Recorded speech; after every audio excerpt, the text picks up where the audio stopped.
예, 소망구역 헌신예배고요. 제목은 표본이 되는 구역이다라고 하는 제목을 한번 함께 하나님의 말씀을 생각해 보기를 원합니다. 표본이 뭘까요? 표본이란 얼른 움직이셔야지. 왜 안 움직이시나? 예. 표본은 샘플이에요. 그렇죠? 해서 마트에 가면 시식코너 있죠. 시식코너에 가가지고 거기는 이렇게 먹으려면은 하나는 먹을 수 있지만 2개, 3개는 먹기가 좀 힘들어요. 왜냐하면 거기 아주머니가 이렇게 쳐다보고 계시기 때문에 하나는 가서 얼마든지 먹을 수 있지만 2개, 3개 먹기는 좀 그래요. 이게 샘플이죠. 그러면 또 그 옆에 가면은 화장품 코너가 있어요. 그러면 이제 그 화장품 파는 양반들이 요만한 거 이제 하나 주죠. 이거 한번 써보세요 하면서 주잖아요. 그쵸? 이런 것들이 다 뭐예요? 샘플이죠. 해서 예전에 제가 아주 어렸을 때 보았던 드라마에서도 그런 내용도 나왔었던 것 같아요. 아주 그 억척스럽게 살아가는 어느 여자분이었는데 주인공이. 근데 이 양반이 화장품도 안 사고 샘플만 얻어가지고 쓰는 그런 이제 내용으로 드라마에서 나오기도 했었어요. 샘플이라고 하는 것이 뭐예요? 샘플은 본질은 아닌 거예요. 그렇죠? 사람들이 시식 코너가 되어졌던 화장품 코너가 되어졌던지 간에 샘플을 자꾸 이렇게 주는 이유는 뭐예요? 샘플을 통해서 이 물건을 사기를 바라는 마음에서 샘플을 주는 거잖아요. 그렇죠? 시식 코너 가가지고 먹을 때 누가 뭐라고 하지 않아요. 왜요? 먹어보고 맛이 있으면 또 사는 거죠. 그렇게 말하는 사람도 있더만요. 수박을 팔면서 가서 먹어보고 맛없으면 그대로 가지고 오세요. 환불해 드릴게요. 이러는 거예요. 먹어보고 맛없으면 가지고 오라니 어떻게 뒷검질만 가져가면 환불해 주는 거예요? 뭐예요? 아무튼 뭐 그렇게도 얘기를 하긴 하던데, 그렇다고 해서 누가 그걸 또 실제로 가져가서 이거 먹어보니까 영 맛없어 환불해 줘요 이렇게 말할 사람이 누가 있겠어요? 장사 속이죠. 장사 수단입니다. 샘플을 자꾸 주는 것, 시식 코너에다가 막 음식 썰어가지고 놓고서 잡숴보세요 하는 것 다 목적이 있는 거예요. 어떤 목적이에요? 이 샘플을 통해서 이 본품을 사기를 바라는 마음에서 샘플을 자꾸 주는 거란 말이죠. 그러니까 자, 샘플은 왜 이렇게 안 움직이죠? 샘플은 본질은 아닌 거예요. 샘플은 본품은 아닌 거예요. 시식코너에 가서 수박을 먹었다고 해서 집에 와가지고 나 수박 먹었어 너무 맛있었어 이렇게 말은 하지 않는단 말이에요. 대신에 샘플을 먹어보고 맛이 있으면 그 수박을 들고 오는 거죠. 해가지고 야 이거 내가 진짜 시식코너에서 먹어봤는데 너무 맛있어서 그래서 사왔어. 샘플은 본질은 아닌 거예요. 샘플은 본질은 아니지만 아무리 내가 시식코너에서 맛있는 음식을 먹었다 할지라도 수박을 사온 건 아니에요. 본질은 아니란 말씀이에요. 샘플하고 본질하고는 다르단 말이에요. 그러나 또한 샘플은 또 본질이에요. 무슨 얘기냐면은 시식코너에서 내가 먹었던 게 그럼 뭐예요? 그건 수박 아닌 거예요? 시식코너에서 내가 먹었던 건 수박인 거예요. 시식코너에서 먹었던 거는 망고고요. 시식코너에서 내가 먹었던 것은 뭐 또 맛있는 거 뭐 있어요? 아무튼 고향 만두인 거예요. 시식코너에서 내가 먹었던 것은 본질은 본질인 거예요. 하지만 시식코너에서 내가 먹었던 것은 본질은 아닌 거예요. 묘하죠? 말장난하는 것 같죠? 이 구도가 계속 이제 앞으로 오늘 이 시간에 계속 이 구도로 나올 겁니다. 샘플은 본질은 아니되 샘플은 본질이다. 이 구도 속에서 우리가 함께 생각을 해보고자 하는 것입니다. 시식코너에서 아무리 음식을 맛있는 걸 먹었다 할지라도 음식을 먹은 것은 아닌 거예요. 사지 않았으니까. 그렇지만 내가 시식코너에서 먹은 것이 그것이 아니다라고도 말을 할 수 없는 이 구도 속에서 함께 생각을 해보도록 원합니다. 자, 바울이라고 하는 사람을 오늘 본문에서 생각을 해보시죠. 바울은 그 자체가, 바울이 하는 말이 그 자체가 하나님은 아닌 거예요. 바울의 속에 있는 것이 그 자체가 하나님은 결코 아니에요. 샘플은 본질이 아닌 것처럼 바울은 결코 하나님이 될 수가 없어요. 하지만 바울의 속에 있는 것은 어떠하냐 말이에요. 바울의 속에 있는 것은, 바울에게서 지금 그에게서 나오는 그 말은 어떤 말을 하느냐 말이에요. 울리는 꽹과리가 되고 있나요? 세상에 쓸모없는 철학들을 이야기하고 있나요? 세상에 서로 간에 그냥 싸우고 지지고 볶고 하는 그런 정치인들을 얘기를 하고 있나요? 아니란 말이에요. 바울은 하나님을 이야기하고 있는 거예요. 바울은 심지어 무엇이라고 얘기를 하냐면 아그리파 왕을 향하여서 왕이라고 하면은, 그 당시에 왕이라고 하면은 로마 황제에게 총애를 받아서 혹은 로마 황제에게 엄청난 많은 뇌물을 주고서 그리고서 얻을 수 있는 것이 왕의 지위란 말이에요.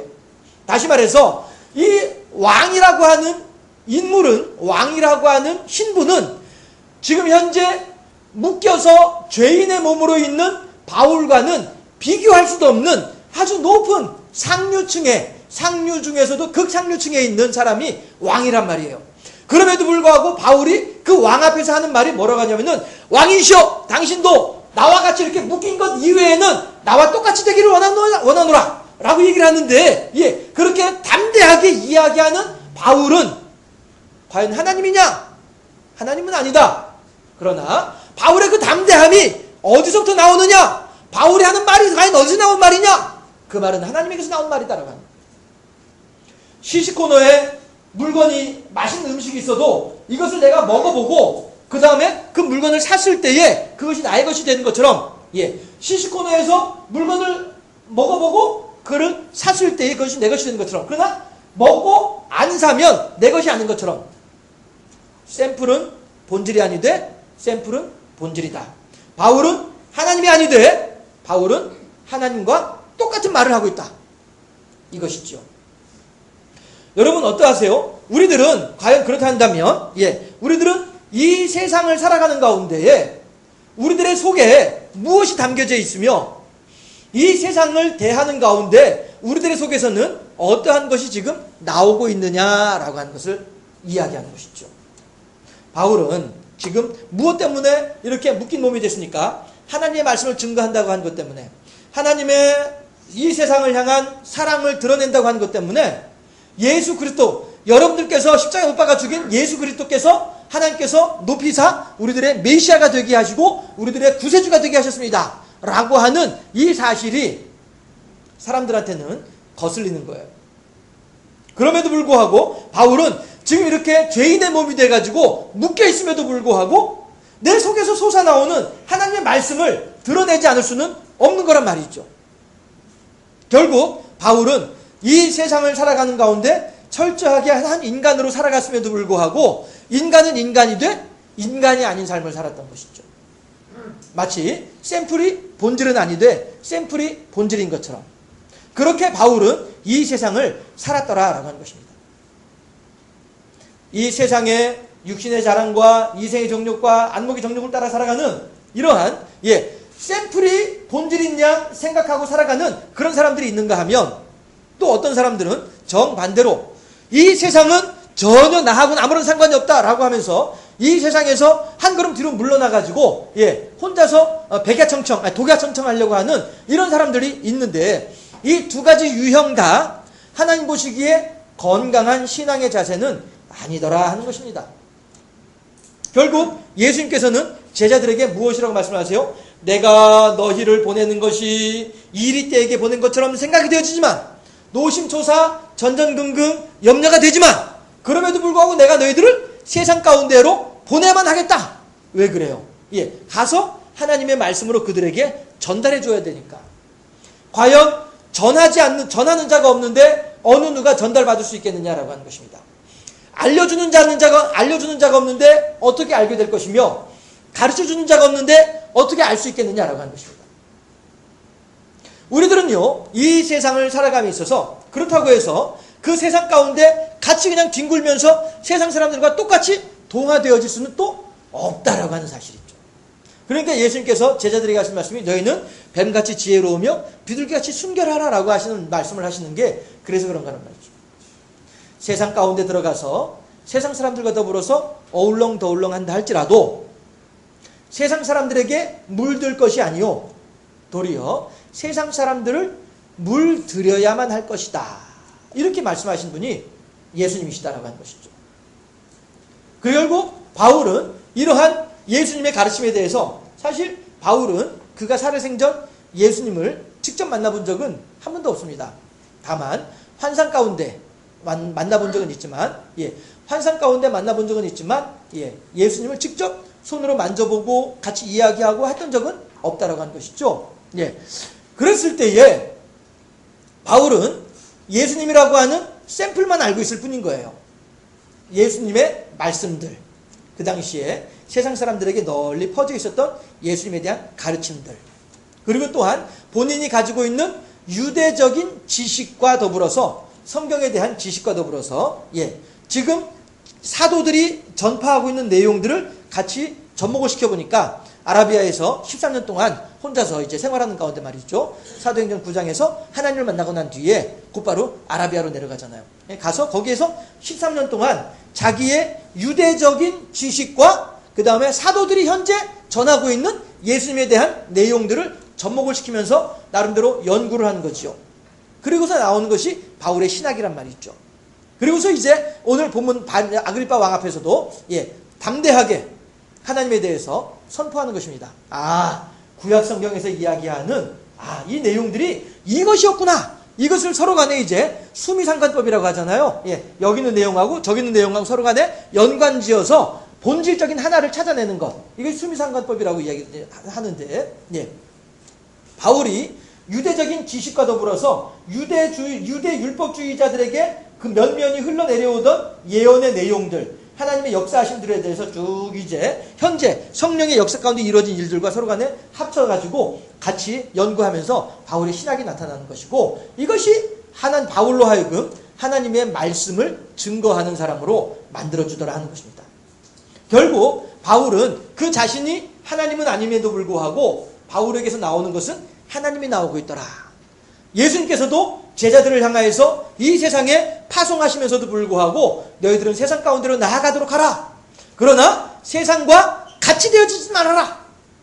샘플이 되어라.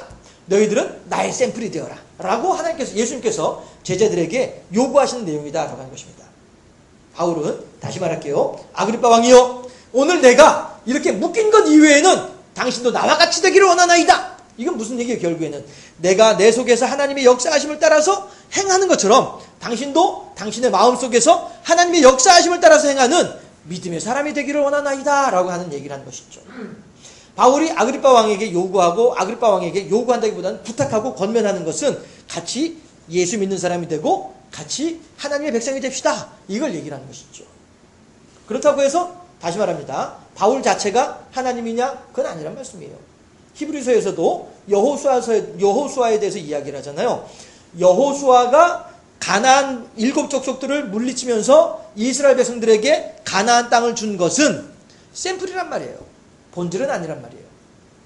그러니까 하나님께서는 여호수아를 통하여서 이 세상에 오게 되는 통치자, 여호수아가 가나안 7 족속들을 몰아내는 일에 앞장섰던 것처럼 이 세상의 영적인 세계 가운데에서 마귀의 일을 멸하게 될 지도자 한 사람이 나타날 것이다 라고 한 것에 대한 예표가 여호수아란 말씀이죠.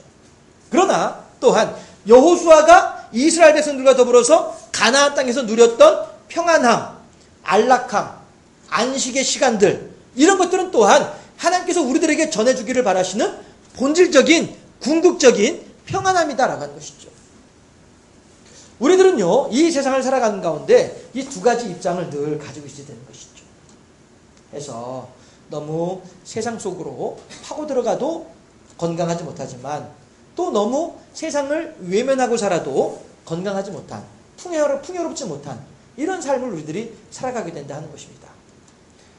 우리들이 이 세상에 대한 입장, 이 세상에 대한 우리들의 관점, 이런 것들을 우리가 깊이 생각할 수 있어야 되겠다는 것이죠.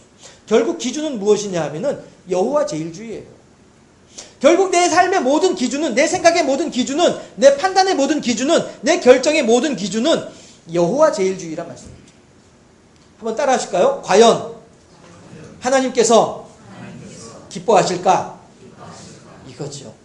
책 제목으로는 예수님이라면 어떻게 하실까? 라고 하는 책 제목도 있죠. 그렇습니다. 우리들이 이 세상을 살아가는 가운데 있어서 바울이 지금 하는 이야기가 그 앞에 사도 요한하고 베드로 같은 경우에도 공의회에 붙잡혀 가가지고 매를 맞았잖아요. 그러면서 하는 얘기가 너희들은 다시는 예수의 이름으로 사람들에게 현혹시키지 말아라 라고 협박을 한단 말이에요. 그때 베드로하고 요한이 뭐라고 얘기를 해요? 대체 여러분들이 스스로 한번 생각해 보시오. 당신네들도 하나님을 믿는 사람이라고 하고 당신네들도 하나님의 뜻에 순종한다고 하는 사람이라고 내가 알고 있는데, 자, 한번 생각을 해 보시오. 우리가 당신들 사람의 말을 듣는 것이 옳겠소? 아니면은 하나님의 말씀에 순종하는 것이 옳겠소? 당신들 알아서 생각을 해보시오. 이렇게 담대하게 이야기하고서 나오는 사람들이 베드로하고 요한이란 말이에요. 사내들인 공의회에서. 네. 이렇게 우리들은 그렇다고 해서 이 사람들이 완전히 세상을 등지고서 혼자서 그냥 사막에 나가가지고 수도원 생활하면서 그렇게 혼자 살았더냐? 그건 또 아니란 말이죠. 온갖 사람들의 박해 가운데서도 쫓겨다니면서도 고난당하면서도 그 도성을 떠나지 아니하는 이러한 삶을 살았던 사람들이 하나님의 사도들이었더라라고 하는 것입니다. 우리들이 이 세상을 살아감에 있어서 어떠한 것을 기준으로 삼을 것인가? 이 세상을 살아가면서 내가 무엇을 중점적으로 어디에 방점을 찍고서 살아야 될 것인가? 라고 하는 것입니다. 오늘 제목을 표본이 되는 구역이다 라고 했습니다. 표본이 뭐예요? 샘플이란 말이에요. 그러면 이 구역이 또한 그러면은 어떻게 표본이 되어야 되겠는가? 라고 하는 것입니다. 예. 구역은요, 결코 천국은 아닙니다. 네. 구역은 결코 천국은 아닙니다. 왜냐하면, 하나님께서 원하시고 하나님께서 우리들에게 이루시고자 하시는 천국의 모습은 겨우 그 정도는 아니다라고 하는 것이죠. 물론 그렇다고 해서 여러분들이 구역 활동을 이렇게 형편없이 하신다 이런 뜻은 결코 아닙니다. 그건 결코 아닙니다. 이렇게 생각을 하시면 딱 되겠죠. 수박 한 덩어리에서 샘플로 떼어낸 거, 그 조그만 거, 그거 하나. 사방 1cm밖에 안 되는 거, 조그만 거, 그거 하나. 그 구도로 생각을 하시면은 딱 맞겠죠. 수박은 역시 수박의 단맛을 가지고 있음에도 불구하고 사방 1cm짜리밖에 안 되는 그거. 우리가 천국과 우리 구역에 대해서 비교할 때에도 그렇게 빗대어서 설명할 수 있지 않겠느냐 하는 것입니다. 그런 의미에서 구역은 천국이 아니다라고 하는 것입니다. 하나님께서 우리들에게 허락하시고자 하시는 천국의 삶이라고 하는, 천국의 기쁨이라고 하는 것이 우리가 구역 식구들끼리 즐겁고 기뻐하고 하는 어떤 이런 것과는 비교도 할 수 없는 그러한 기쁨을 우리들에게 전달해 준다라고 하는 것이죠. 그러나 또한 우리들은요, 이 구역은 무엇이냐면은 그 천국의 본질을 또한 우리 구역들은 가지고 있다라고 하는 것입니다. 그게 뭐겠어요? 하나님의 사랑으로 서로 사랑하고 하나님의 인자와 자비로 서로에게 나눠주고, 이것이 구역에서 풍성하게 될 때에 이 구역이 비록 천국은 아니로되 천국과 같은 삶을 살아가는 그런 구역이 되어질 때에 이 구역이 표본이 되는 구역이 될 수 있다 하는 것이죠. 여러분들은 과연 그러면 어떠세요? 우리의 구역 예배는 어떠한 모습일까 하는 것입니다. 또한 우리의 지역에 살고 있는 사람들이 우리의 구역 예배에 대해서는 어떻게 생각할 것인가 라고 하는 것입니다. 물론 다시 말씀드릴게요. 그 사람들의 기분에 맞추어서 우리가 행동할 것은 결코 아닙니다. 그렇지만 우리가 우리의 속에서 여호와 제일주의 신앙으로 모이고 여호와 제일주의 신앙으로 살아가고 여호와 제일주의 신앙으로 행동을 하게 되면 자연스럽게 옆에 있는 사람들 또한 우리들을 향하여서 칭찬하게 되지 않겠느냐. 이건 당연한 일이다라고 하는 것입니다. 안디옥 교회가 그러하였잖아요. 처음으로 그 자리에 모여있는 사람들을 그리스도를 따르는 무리들이라고 한 이름으로 그리스도인이라고 이름을 부르게 될 때에, 그리스도를 따르는 사람들이라고 하는 의미로 그리스도인이라고 부를 때에 그 안디옥 교회는 주변에 있는 많은 사람들에게 칭송을 받는 교회가 되더라라고 하는 것입니다. 안디옥 교회 교인들은 결코 동네 사람들에게 잘 보이기 위해서 했던 것들은 결코 없었습니다. 그러나 오직 안디옥 교회 사람들은 무엇을 가지고 있었어요? 여호와 제일주의 신앙을 가지고 있었다라고 하는 것입니다. 그러하였을 때에 안디옥 교회 주변에 있는 사람들은 비록 그들은 교회까지 나오지 않는다 할지라도 저 사람도 그리스도인이야? 저 사람들이 예수 믿는 사람이야? 저 사람도 교회 다니는 사람이라니까? 어째 보니까 분위기가 그런 것 같았었어. 나도 그런 줄 짐작했어. 그러고 보니까 내 짐작이 딱 맞았네. 동네 사람들이 그렇게 하면서 기독교인들을 향하여서 칭송을 하는 거예요. 역시 예수 믿는 사람들이 저렇구나. 참 예수 믿는다는 일이 좋은 일인 것 같아. 사람들이 이렇게 하나님을 칭찬하게 되는, 칭송하는, 하나님을 높여드리는 이런 일들을 하게 되더라 하는 것입니다. 바울은 그 사람들에게 기분 좋게 하기 위해서 그 사람들을 위한 말을 했던 사람이 결코 아닙니다. 바울은 여호와 제일주의 신앙으로 하나님 앞에 서 있었던 사람이었었고, 많은 사람들 앞에 서 있었던 사람이 바울이란 말이죠. 비록 그 자신이 하나님은 아니로되 하나님의 말씀에 충실했던 사람이 바울이었더라라고 하는 것입니다. 마찬가지로 구역, 마찬가지로 천국은 아니로되 사람들에게, 동네에 있는 사람들에게 이것저것 베풀어주고 나누어주고 하면서 그 사람들을 어떻게든 이렇게 예수 믿게 하고, 물론 이것은 우리들이 마땅히 해야만 할 하나님의 사명인 것은 분명합니다만은, 그렇다고 해서 구역 식구들이 동네 사람들한테 칭찬받고 동네 사람들한테 잘 보이기 위해서 동네 사람들을 같이 알려가지고 뭐 건커니 자커니 해가면서 부어라 마시라면서 밤새도록 놀고 이렇게 할 건 또 구역이 아니지 않느냐라고 하는 것입니다. 물론 오해하지 마세요. 그렇게 한다는 얘기 결코 아니라, 예. 구역은 분명히 천국은 아닙니다. 천국은 아니로되 천국의 기쁨을 누릴 수 있어야 되겠다. 어떻게 할 때요? 여호와 제일주의 신앙으로 우리가 세워지게 될 때 결국 기준은 거기에 있더라 하는 것입니다. 바울이 그 기준을 하나님으로 삼았던 것처럼 말이죠. 우리들도 우리들의 삶의 기준을 하나님으로 삼게 되면 바울이 아그리빠 임금을 향하여서 내 묶인 것 이외에는 당신도 나와 같이 되기를 원하나이다 라고 담대하게 말을 할 수 있는 것처럼 우리 또한 주변에 있는 사람들을 향하여서 봐 우리 구역 봐봐 얼마나 멋있어 담대하게 이야기하고 증거하고 드러내고 하나님께 영광 돌려드리고 바울은 나중에 그러잖아요. 내가 내게 맡겨주신 사명을 이 사명의 길을 다 달려와서 내 앞에 지금 면류관이 예비되어져 있다 라고 하는 고백을 담대하게 하는 사람이 바울이 아니겠느냐 하는 것입니다. 우리들의 삶이 우리들의 구역 식구들이 또한 우리들의 교회가 우리들 각자의 삶이 오직 여호와 제일주의 하나님을 기준으로 삼는 이런 삶을 살아감으로써 비록 우리들이 그 본질은 아니로되 그 본질의 모습을 그들에게 그대로 가감없이 전달해주고 제시해줌으로써 함께 하나님을 섬기는 복된 사람으로 세워지는 우선 내 안에부터 천국이 이루어지고 내 주변 사람들과 더불어서 천국을 이루고 내 동네 사람들과 더불어서 천국을 이루는 이러한 복되고 아름다운 삶을 살아가는 우리 모두가 다 되어질 수 있기를 그러한 소망구역이 되어질 수 있기를 주님의 이름으로 축원합니다. 기도하겠습니다.